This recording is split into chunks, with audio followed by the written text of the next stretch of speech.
पिछली वीडियो में हम लोगों ने पेंट का इंट्रोडक्शन सीखा था, पेंट के सारे पार्ट के बारे में जाना था।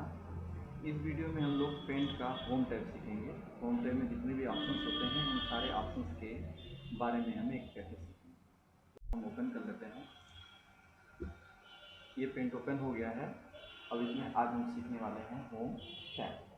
होम टैब को हम माउस से क्लिक करके खोल सकते हैं। व्यू टैब को या किसी भी ऑप्शन को यूज करना है तो हम माउस से क्लिक करके खोल सकते हैं, लगा सकते हैं। अगर हमें इसे कीबोर्ड से यूज करना है तो कीबोर्ड पे हमें अल्टर बटन को प्रेस करना होगा। जब भी हम अल्टर बटन को प्रेस करते हैं उसके लिए कुछ शॉर्टकट की हाईलाइट हो जाती हैं, जैसे होम टैब के लिए एच और व्यू के लिए वी, फाइल के लिए एफ। तो हम एच को दबाते हैं अगर कीबोर्ड पर तो ये होम टैब ओपन कर देगा। होम टैब ओपन होने के पश्चात होम टैब पे जितने भी ऑप्शन होते हैं, आपके जितने भी ऑप्शन उसके अंदर होते हैं, उन सारे ऑप्शन के लिए कोई ना कोई की असाइन की दिखाई दे रही है आपको। जैसे पेंसिल के लिए पी, इरेजर के लिए ई आर, और फिर कलर के लिए डी वगैरह वगैरह। इस तरीके से सारे ऑप्शन के लिए अलग अलग लेटर्स हैं। इन लेटर को दबा करके हम लोग कीबोर्ड के द्वारा इन्हें यूज कर सकते हैं। फिलहाल हम लोग माउस से यूज करने वाले हैं, अब क्लिक करके करेंगे। तो होम टैब जो है, होम टैब कई भागों में बटा हुआ है। पहला पार्ट है इसका क्लिपबोर्ड, इमेज, दूसरा है इमेज, टूल्स, शेप्स, कलर्स। ये जो पार्ट होते हैं इनको टैब कैटेगरी या टैब ग्रुप कहा जाता है। तो हम एक एक करके सारे के सारे पार्ट्स के बारे में पढ़ेंगे। पहला पार्ट है आपका क्लिपबोर्ड। क्लिपबोर्ड में पहला ऑप्शन है आपका पेस्ट। ये पेस्ट ऑप्शन हाईलाइट नहीं है, ये तभी हाईलाइट होगा जब हम कट या कॉपी करेंगे कोई कंटेंट। तो कट और कॉपी भी हाईलाइट नहीं है। तो कट और कॉपी को हाईलाइट करने के लिए हमें किसी भाग को सेलेक्ट करना पड़ेगा। जब हम किसी भाग को सेलेक्ट कर लेंगे तब ये कट और कॉपी हाईलाइट हो जाएगा। फिलहाल यहाँ पे कुछ बना नहीं है, इसीलिए ये ऑप्शन हाईलाइटर नहीं है। तो सबसे पहले मैं यहाँ पे कुछ बना लेता हूँ, उसके बाद आप लोगों को इनके बारे में बताता हूँ। तो मैंने यहाँ पे आकर के छोटा सा ये आर्ट बना लिया और इसको मैं कर देता हूँ, मैं कलर फिल कर ले रहा हूँ। ये मैंने कलर फिल कर दिया, ठीक है। अब मैं इसका यूज करके इसको सेलेक्ट करूँगा। सेलेक्ट करने के पश्चात आप देखेंगे तो कट और काफ़ी हाईलाइट हो गया।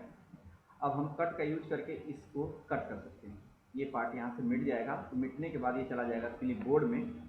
जब कोई चीज़ क्लिपबोर्ड में चली जाती है तो उसे हम पेस्ट करके कई बार ला सकते हैं। जितनी बार पेस्ट करेंगे उतनी बार उसे लाया जा सकता है। जब हम कट करेंगे तो ये पार्ट यहाँ से मिट करके क्लिपबोर्ड में चला जाएगा। जाने के बाद अब हम पेस्ट को यूज करेंगे तो ये पेस्ट करने पे वहाँ से वो पार्ट आएगा, वो कंटेंट आएगा। जितनी बार पेस्ट करेंगे उतनी बार आएगा। आप चाहें तो कीबोर्ड पे शॉर्टकट की भी यूज कर सकते हैं पेस्ट का, जिसका शॉर्टकट है कंट्रोल वी। हम कंट्रोल वी दबा करके भी इसको यूज कर सकते हैं। ये ठीक है। तो कट करने से ये पार्ट यहाँ से मिट गया था और क्लिपबोर्ड में गया था। लेकिन अगर हम कॉपी करें तो इसके लिए भी हमें पहले सेलेक्ट करना पड़ेगा। चलिए मैंने तीनों पार्ट को सेलेक्ट कर लिया। सेलेक्ट करने के बाद अब मैं इसको कट न करके कॉपी कर रहा हूँ। तो कॉपी करने पर ये पार्ट यहाँ पर भी रह गया और क्लिपबोर्ड में भी गया है। और जब हम पेस्ट करेंगे तो वो पार्ट वहाँ से आएगा। जितनी बार पेस्ट करेंगे उतनी बार आएगा, फिर करेंगे तो फिर आएगा। ठीक है। तो कट कॉपी में क्या फ़र्क मिला? कट से सिलेक्ट किया गया भाग मिट करके क्लिपबोर्ड में जाता है और कॉपी से बिना मिटे वो पार्ट क्लिपबोर्ड में चला जाता है और पेस्ट करने पर वहाँ से आता है। कट से मिट के, कॉपी से बिना मिटे। कट का शॉर्टकट होता है कंट्रोल एक्स, जो यहाँ दिख रहा है आपको, कंट्रोल एक्स। कॉपी का होता है कंट्रोल सी और पेस्ट का होता है कंट्रोल वी। इस प्रकार से आप उसको जान सकते हैं। तो ये पेस्ट हो गया, कट कॉपी भी हो गया। अगला ऑप्शन आपका था इसमें पेस्ट फ्रॉम। पेस्ट फ्रॉम का क्या काम होता है? हम इसका यूज करके किसी भी दूसरी फाइल में जो कंटेंट पड़ा हुआ है उसको यहाँ पे ला सकते हैं।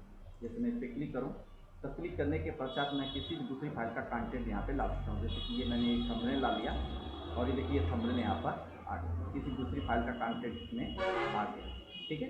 अब वो फाइल इमेज फाइल होनी चाहिए, चाहे वो किसी भी सॉफ्टवेयर में बनी हो, पेंट में, फोटोशॉप में, कोरोड्रा में, इलस्ट्रेटर में, किसी भी सॉफ्टवेयर में बनी हुई हो। बस वो फाइल होनी चाहिए कहाँ की, और वो फाइल कैसी होनी चाहिए? इमेज फाइल होनी चाहिए।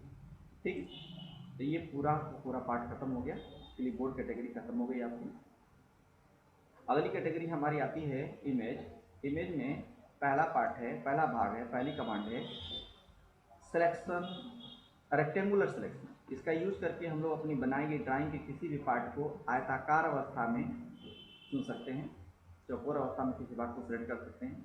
सिलेक्ट करने के पश्चात इसे मूव करा सकते हैं कहीं पर दूसरे स्थान पर, जहाँ चाहे वहाँ पर मूव करा सकते हैं। कंट्रोल बटन को दबाए रखते हुए इसकी डुप्लीकेट बना सकते हैं। कॉर्नर से पकड़ के इसको छोटा और बड़ा कर सकते हैं। इसको हम लोग कॉपी कर सकते हैं, बाद में इसको पेस्ट कर सकते हैं, जितनी बार चाहें उतनी बार पेस्ट कर सकते हैं। और चाहें तो सेलेक्ट किए गए भाग को हम लोग आयताकार के द्वारा सेलेक्ट किए गए भाग को हम लोग डिलीट कमांड का कीबोर्ड पर डिलीट बटन को दबा कर इसको मिटा सकते हैं। तो इसके मल्टीपल कार्य हैं। हमारा काम सिर्फ क्या है, हमारा कार्य है सिर्फ इसको सेलेक्ट करना, इससे सेलेक्ट करना, आयताकार अवस्था में किसी भाग को सेलेक्ट करना।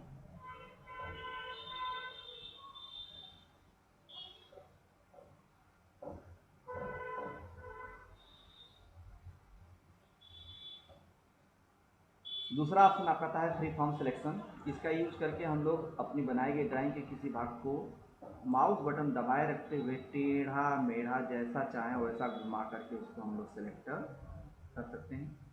सेलेक्ट करने के बाद उसे हम एक स्थान से दूसरे स्थान पर मूव करा सकते हैं। कॉर्नर से पकड़ के उसको छोटा बड़ा कर सकते हैं, कट कर सकते हैं, कॉपी कर सकते हैं और डिलीट बटन दबा कर उसको मिटा सकते हैं। कंट्रोल जेड में कर रहा हूँ वापस पुरानी अवस्था में आने के लिए। दूसरा ऑप्शन आपका आता है सेलेक्ट ऑल। इसका यूज़ करने पर आपकी बनाई गई ड्राइंग का पूरा हिस्सा सेलेक्ट हो जाता है, मतलब आपका पूरा पेज सेलेक्ट हो गया है। इस समय आप चाहें तो इसको कट कर सकते हैं, कॉपी कर सकते हैं और डिलीट बटन दबा के मिटा सकते हैं, इसको मूव करा सकते हैं। ठीक है, बिल्कुल। नेक्स्ट ऑप्शन आपका आता है इसमें इन्वर्ट सिलेक्शन। इन्वर्ट सिलेक्शन में जिस भाग को आप सेलेक्ट किए रहते हैं उस भाग को छोड़ करके शेष भाग को सेलेक्ट कर लिया जाता है अगर आप इस कमांड का यूज करते हैं तो। जैसे मैंने इस पेंट को सेलेक्ट कर लिया, इस समय सिर्फ पेंट सेलेक्ट है। अगर इस समय मैं डिलीट बटन को दबा दूं, कीबोर्ड पर डिलीट बटन को यूज कर दूं तो सिर्फ यही हिस्सा मिट जाएगा। जैसा ही देखिए डिलीट कर रहा हूँ, फिर से मैंने इसको सेलेक्ट कर लिया। सेलेक्ट करने के पश्चात अगर इस समय हम कमांड लगा देंगे इन्वर्ट सिलेक्शन तो ये इस हिस्से को छोड़ के शेष पूरा हिस्सा सेलेक्ट कर लेगा। अब ये हिस्सा सेलेक्ट नहीं है, बाकी सारा हिस्सा सेलेक्ट है। अगर इस समय हम कीबोर्ड पर डिलीट बटन दबाएंगे तो इसको छोड़ करके शेष पूरा हिस्सा डिलीट हो जाएगा। कंट्रोल जेड कर रहा हूँ पुरानी अवस्था में आने के लिए। नेक्स्ट ऑप्शन आपका आता है डिलीट, जो कि मैं कीबोर्ड से यूज़ कर रहा था। हम चाहें तो यहाँ से भी उसको यूज़ कर सकते हैं। जैसे मैंने इतने भाग को सेलेक्ट कर लिया, ये टेढ़ा मेढ़ा या जैसे चाहे वैसे आयताकार समय, और इस समय अगर मैं डिलीट बटन को दबा दूँ तो ये हिस्सा मिट जाएगा। कंट्रोल जेड कर रहा हूँ पुरानी अवस्था में आने के लिए। और नेक्स्ट ऑप्शन आपका आता है ट्रांसपेरेंट सिलेक्शन। फिलहाल इसमें अभी क्लिक नहीं है, अभी मैं क्लिक करके भी दिखाऊंगा दोनों का क्या मतलब होता है, आपको समझ आ जाएगा। इसके लिए क्या करते हैं, हम पहले यहाँ पे कुछ बना लेते हैं। मैंने ये छोटा सा ये स्टार बना लिया और बनाने के पश्चात अब मैं उसे इस टूल का यूज करके रेक्टेंगुलर सिलेक्शन का या इसका यूज करके मैं इसको सेलेक्ट कर लूँगा और सेलेक्ट करने के पश्चात इसको मैं मूव करा करके इसको अपनी बनाई गई ड्राइंग पर ले आ रहा हूँ। तो जब हम इस पर ले आ रहे हैं तो आप देखेंगे तो पीछे का हिस्सा भी वाइट कलर उठ करके इसके साथ आ रहा है। बट अगर हम इसको यहाँ पे मूव कराने से पहले इस पर क्लिक कर लेते या मूव करा लिए हैं तभी क्लिक कर देते तो क्या होता है ट्रांसपेरेंट सिलेक्शन। ट्रांसपेरेंट सिलेक्शन का मतलब क्या होता है, ये पीछे का बैकग्राउंड लेके नहीं जाएगा, सिर्फ आपकी बनाई गई ड्राइंग ही जाएगी, तो उसके पीछे का हिस्सा वो उठ करके नहीं जाएगा। ठीक है, इस प्रकार से हम इसका यूज कर सकते हैं। अगर इस पर क्लिक है तो पीछे का हिस्सा नहीं जाएगा, अगर इस पर क्लिक नहीं है तो पीछे का हिस्सा जाएगा। ये हो गया इमेज टूल का सेलेक्ट। नेक्स्ट ऑप्शन आपका आता है क्रॉप। क्रॉप का यूज क्या होता है, अब उसके लिए भी हमें पहले किसी भाग को सेलेक्ट करना पड़ेगा। मैंने इस पर क्लिक कर लिया और ये मैंने इतने हिस्से को सेलेक्ट कर दिया। इतने हिस्से को सेलेक्ट करने के पश्चात अगर मैं इसमें क्रॉप कमांड का यूज कर दूं तो इतने हिस्से को छोड़ करके बाकी सारा हिस्सा डिलीट हो जाएगा, क्रॉप हो जाएगा। सिर्फ वही हिस्सा हमारी फाइल का रह जाएगा, बाकी सारा हिस्सा खत्म हो गया। कंट्रोल जेड कर रहा हूँ पुरानी अवस्था में आने के लिए। नेक्स्ट ऑप्शन आपका आता है इसमें रिसाइज।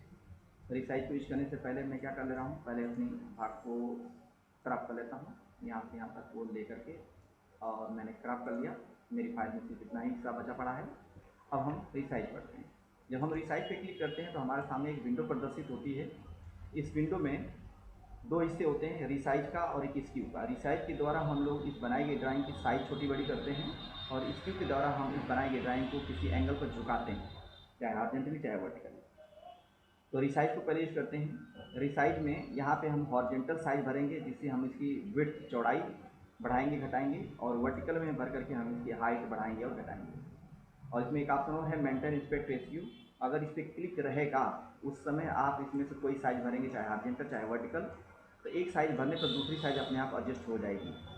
जैसे मैं यहाँ पे हॉरिजॉन्टली भर रहा हूँ 50, तो देखने को मिला यहाँ पे 50 मैंने भरा, तो यहाँ पे भी 50 अपने आप हो गया। इसका मतलब ये होता है कि जब आप इस पर क्लिक रहते हुए किसी फाइल की साइज़ को छोटी और बड़ी करते हैं तो वो एक रेशियो में छोटा और बड़ा होता है। इससे आपकी फ़ोटो, आपकी इमेज बिगड़ती नहीं है। जैसा कि देखिए, जब मैंने हॉरिजॉन्टली इसको छोटा किया था तो वर्टिकली भी छोटा हो गया, कंट्रोल जेड।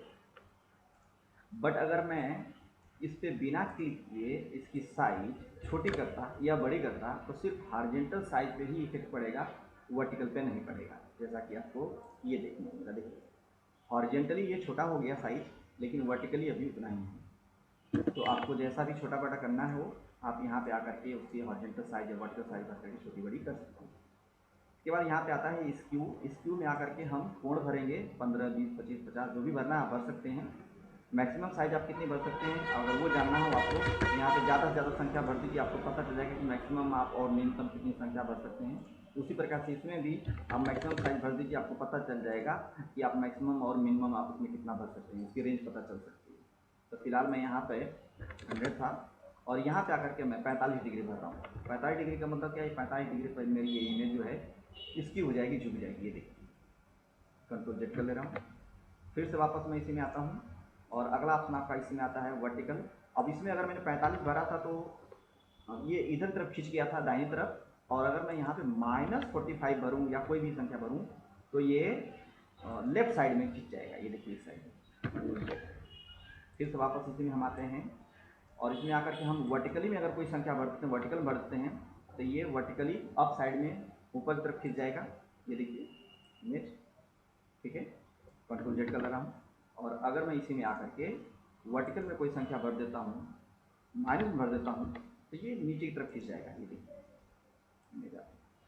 ठीक है, कंट्रोल जेड। ये आपका खत्म हो गया रिसाइज।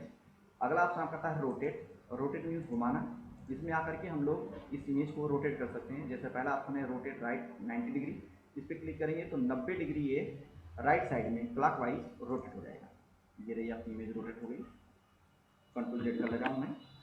फिर से इसी पे आते हैं रोटेट लेफ्ट 90 डिग्री, ये लेफ्ट साइड में रोटेट हो जाएगी इमेज आपकी। देखिए इस साइड में वो घूम गई, ये कंट्रोल जेड। नेक्स्ट ऑप्शन आपका था रोटेट 180। इस पर क्लिक करके हम 180 अंश पर इसको रोटेट कर सकते हैं, मतलब ये पूरी इमेज घूम करके 180 अंश पर रोटेट हो जाएगी। ये कुछ इस प्रकार की देखिए पूरी घूम गई, कंट्रोल जेड। और अगर हम इस पर क्लिक करते हैं फ्लिप वर्टिकल, तो आपकी इमेज जो है वर्टिकली फ्लिप हो जाएगी। जैसे पानी में प्रतिबिंब दिखता है उस प्रकार से ये फ्लिप हो जाएगी। ये सीधा नीचे आ जाएगा और ये हिस्सा ऊपर हो जाएगा, कुछ ऐसा। ये देखिए कंट्रोल जेड। और नेक्स्ट ऑप्शन आपका था इसमें फ्लिप हॉरिजेंटल। इस पर क्लिक करने पर ये जो इमेज है हॉरिजेंटली पलट जाएगी, मतलब ये हिस्सा इधर आ जाएगा और ये वाला हिस्सा इधर आ जाएगा, कुछ इस तरीके से। Control Z. ये आपका खत्म हो जाता है इमेज कैटेगरी। अगली कैटेगरी आपकी है टूल्स। टूल्स कैटेगरी में पहला ऑप्शन है आपका पेंसिल। पेंसिल का यूज करके हम लोग ड्राइंग करते हैं। मैं थोड़ा सा पेज को बड़ा कर लेता हूँ और यहाँ पे मैं ब्लैक कलर चुन लेता हूँ। तो हम इसका यूज़ करके यहाँ पे पेंसिलिंग कर सकते हैं। कोई भी चीज़ बनाना चाहें, जो भी कुछ बनाना चाहते हैं आप यहाँ पे बनाने का कार्य कर सकते हैं, ठीक है। कलर बदलना है तो आप यहाँ पे कलर बदल सकते हैं। अगर आपको 2 कलर में काम करना है तो आप 2 कलर ले सकते हैं। इसके लिए आपको फर्स्ट कलर सेट करना होगा और इस पर क्लिक करके आपको सेकंड कलर सेट करना होगा।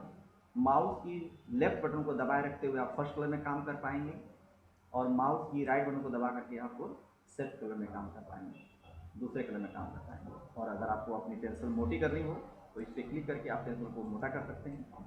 ये देखिए, ये देखिए, ये देखिए। और भी मोटा करना हो तो कीबोर्ड पे कंट्रोल प्लस को दबाए रखते हुए आप इसको मोटा कर सकते हैं और कीबोर्ड पे कंट्रोल माइनस को दबा करके आप इसको पतला कर सकते हैं। ये हो गया आपका पेंसिल। नेक्स्ट होता है आपका फिल विथ कलर। अब इसको यूज़ करने के लिए पहले मुझे कुछ बनाना होगा, तो सबसे पहले मैं इसको सेलेक्ट करके डिलीट कर देता हूँ।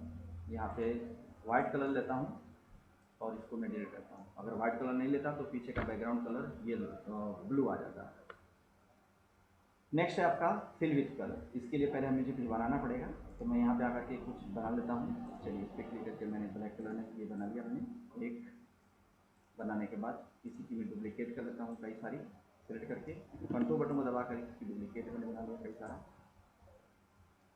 ये मैंने डुप्लीकेट बना लिया।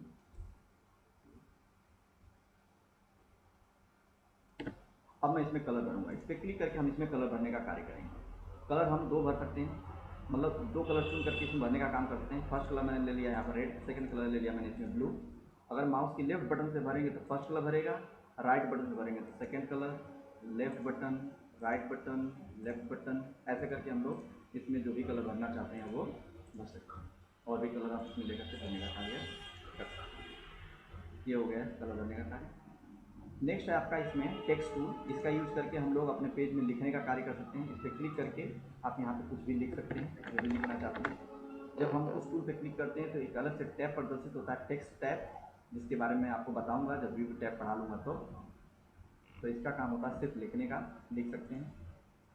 नेक्स्ट है आपका इरेजर। इसका यूज करके हम लोग अपनी बनाई गई ड्राइंग को या लिखे गए मैटर को या कुछ भी किया हुआ उसको मिटा सकते हैं। जब आप मिटाएंगे तो यहाँ पे जो सेकंड कलर रहेगा वही कलर आपको शो होने लगेगा।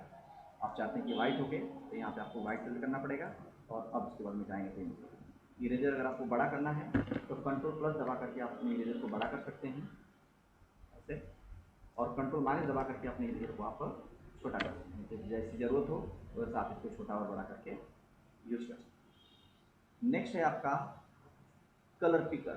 इसका यूज करके हम लोग अपनी बनाई गई ड्राइंग से रंग चुन सकते हैं। अगर हमको इस बनाई गई ड्राइंग से कोई रंग लेना हो, कलर लेना हो, यहाँ पे वो कलर नहीं मिल रहा हो, तो हम इससे भी यूज़ करते हैं। जैसे कोई यहाँ पे सीनरी पड़ी हुई हो, कोई फोटोज हो, उसमें कोई रंग लेना हो तो आप इसका यूज़ करके रंग। जैसे मान लीजिए मुझे ये रंग चाहिए, अब देखिए यहाँ पे वो रंग नहीं दिखाई दे रहा है, वो कलर यहाँ पे नहीं है, लेकिन मैं इसका यूज़ करके वो कलर यहाँ पे ले सकता हूँ। देखिए यहाँ पे ये कलर आ गया, और इस कलर को अब मैं पेंसिल से यूज़ करना चाहूँ तो पेंसिल से यूज़ कर सकता हूँ, और चाहे तो फिर इस कलर का यूज़ करके किसी पेपर में भर सकता हूँ, या जहाँ यूज़ करना है वहाँ पर यूज कर सकता हूँ। तो इसे रंग उठाते हैं हम इमेज से। ये होता है मैग्नीफायर।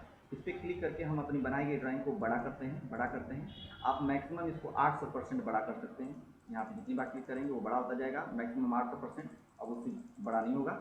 और राइट क्लिक करके इसको रिड्यूस कर सकते हैं, छोटा कर सकते हैं। न्यूनतम छोटा हो जाएगा 12.5%, इससे ज़्यादा छोटा नहीं होगा। ये काम हम लोग यहाँ से जूम स्लाइडर से भी कर सकते हैं, बड़ा और छोटा करने का, क्योंकि पहले वीडियो में मैंने आप लोगों को ये सारी चीज़ बताई। तो ये हो गया आपका मैग्नीफायर। नेक्स्ट आपका इसमें टूल है ब्रश टूल। इस पर क्लिक करेंगे तो इसमें ढेर सारे ब्रशेज होते हैं, ब्रश की ढेर सारी स्टाइलें होती हैं। इसमें से जो ब्रश आपको लेना हो उस ब्रश को लेकर के आप अपना कार्य कर सकते हैं। दो कलर में काम कर सकते हैं। यहाँ पे माउस की राइट बटन से आप सेकंड कलर और लेफ्ट बटन से फर्स्ट कलर में कार्य कर सकते हैं। यहाँ पे जो भी ब्रश आपको लेने हो, ये छिड़काव वाला ब्रश है, ये रंग छिड़केगा, स्प्रे टाइप है, आप यहाँ पर रंग छिड़कने काम कर सकते हैं। तो आपको जो ब्रश चाहिए वो ब्रश लेकर के कार्य कर सकते हैं। ये खत्म हो गया आपका टूल्स कैटेगरी। नेक्स्ट कैटेगरी है आपकी है शेप्स। शेप में आते हैं। यहाँ पे आकर के हम लोग शेप्स ले सकते हैं। बहुत सारी आकृतियाँ हैं, इसमें से जो आकृति आपको पसंद आ रही हो इस पर क्लिक करके वो आकृति आप यहाँ पर बना सकते हैं। ठीक है, ये आकृति आप यहाँ पर बना सकते हैं। रंग यहाँ पे फर्स्ट कलर जो है वो लाइन का कलर होगा, और जो सेकंड कलर होगा वो उसके बीच का फिल कलर होगा। अभी फिल कलर क्यों नहीं आ रहा है, यहाँ से कुछ ऑप्शन चेक करना पड़ेगा हमें, तब वो आएगा। ये हो गया शेप्स। अगर शेप्स बनाते समय इसकी लाइन आपको मोटी करनी हो, पतली करनी हो, तो आप वो भी कर सकते हैं। कंट्रोल प्लस को दबा करके आप इसकी लाइन को मोटा कर लीजिए। आप यहाँ पे लाइन इसकी मोटी पतली कर सकते हैं। कंट्रोल माइनस से उसको आप पतला कर सकते हैं, कंट्रोल प्लस से मोटा कर सकते हैं। ठीक है, ये आप स्टेप बनाते समय तो यूज कर सकते हैं। कंट्रोल प्लस कर सकता हूँ, बड़ा भी कर लेता हूँ थोड़ा। ठीक है, अब आते हैं नेक्स्ट ऑप्शन, इसमें आउटलाइन होता है। यहाँ पे आप आएंगे, क्लिक करेंगे तो इसकी लाइन नहीं दिखाई देगी। इस पर क्लिक करेंगे तो सॉलिड लाइन दिखाई देगी, जो कलर आप यहाँ पर सेलेक्ट किए हुए हैं। इस पर क्लिक करेंगे तो क्रेन स्टाइल है, मार्कर है, ऑयली है, नेचर है, वाटर मार्क है। तो आपको जैसा स्टाइल आपकी लाइन की चाहिए वो स्टाइल कलर आप यहाँ पे ले सकते हैं। लाइन की स्टाइल कलर वैसे ही ले सकते हैं। यहाँ पे लाइन की स्टाइल से ले सकते हैं। रंग बदलना हो तो यहाँ पे क्लिक करके आपको रंग चेंज करना पड़ेगा। जैसा रंग आप सेलेक्ट करेंगे वो रंग वहाँ पे दिखाई देने लगेगा। नेक्स्ट ऑप्शन आपका था इसमें फिल। इस पर क्लिक करके हम इसके बीच में फिल कलर सेट करते हैं। जैसे नो फिल अभी फिलहाल क्लिक है इसीलिए रंग नहीं दिख रहा था, अभी मैंने सॉलिड कर दिया, सॉलिड कलर भर गया, जो सेकंड कलर है वही कलर भर जाएगा। Crane style, marker, oil, natural pencil, water mark, water colour, इस प्रकार से आप इसमें से जो भी स्टाइल बनना चाहते हैं उसमें बस ये आपका फिल कलर। इसके बाद अगला ऑप्शन आपका था साइज। यहाँ पे आकर के हम इस जो ऑब्जेक्ट को बनाया हमने, जिस आकृति को बनाया उसकी लाइन की मोटाई कितनी रहेगी वो सेट कर सकते हैं। अगर इससे भी ज़्यादा मोटी लाइन चाहिए तो कंट्रोल प्लस दबाइए, और पतली चाहिए तो कंट्रोल माइनस का यूज कर सकते हैं। ये आपका हो गया शेप्स कैटेगरी। लास्ट कैटेगरी आपकी है कलर। कलर्स का यूज करके हम लोग कलर सेट करते हैं। यहाँ पे 2 कलर सेट किए जा सकते हैं एक साथ, जो कि फर्स्ट कलर लेफ्ट बटन से यूज़ किया जाएगा और सेकंड कलर राइट बटन से यूज़ करके हम लोग अपने पेज में कार्य करेंगे। फर्स्ट कलर आप जो भी लेना है ले लीजिए, सेकंड कलर आपको जो भी लेना है ले सकते हैं और इसमें आकर के कार्य कर सकते हैं। यहाँ पे जो कलर दिखाई दे रहे हैं इनके अलावा अगर आपको कोई दूसरा कलर आपको चाहिए, कोई अन्य कलर पसंद करना है या बनाना है, तो उसके लिए एक ऑप्शन दिया गया है डिलीट कलर। इस पर क्लिक करके आप लोग यहाँ से आकर के रंग मोटा और सॉरी रंग को आप गाढ़ा, लाइट कलर और डार्क कलर कर सकते हैं। जैसे देखिए यहाँ पे मैंने ये रेड कलर ले लिया। अब ये रेड कलर जो है कितना डार्क रखना है आपको, कितना लाइट रखना है, आप यहाँ से उसको सेट कर सकते हैं। जो भी कलर आपको चाहिए यहाँ पे वो कलर आप यहाँ से ऐड कर सकते हैं, बना सकते हैं। अगर आपको रंगों का मिश्रण आता है तो रेड कितना % रहेगा, ग्रीन कितना % रहेगा, ब्लू कितना % रहेगा, ये परसेंटेज भर के भी आप कलर बनाने का कार्य कर सकते हैं। कलर बनने के पश्चात वो कलर यहाँ दिखेगा, ऐड टू कस्टम कलर करिए, फिर वो यहाँ आ जाएगा और फिर ओके कर देंगे तो वो कलर यहाँ पे आ जाएगा और यहाँ पे दिखने लगेगा। अब यहाँ पे कलर दिख रहा है तो सेकंड कलर आपको यूज़ करना है तो माउस की राइट बटन दबा करके आप ब्रश के सहारे या जिसमें भी यूज़ करना चाहते हैं उसमें यूज कर सकते हैं। ठीक है, जैसे भी यूज़ करना है आप कर सकते हैं। वो कलर यहाँ पे भी आ सकता है, अगर इस पर क्लिक करके यहाँ कर दें तो यहाँ पे आ जाएगा। ठीक है, ये आपका खत्म हो जाता है पूरा कलर्स कैटेगरी।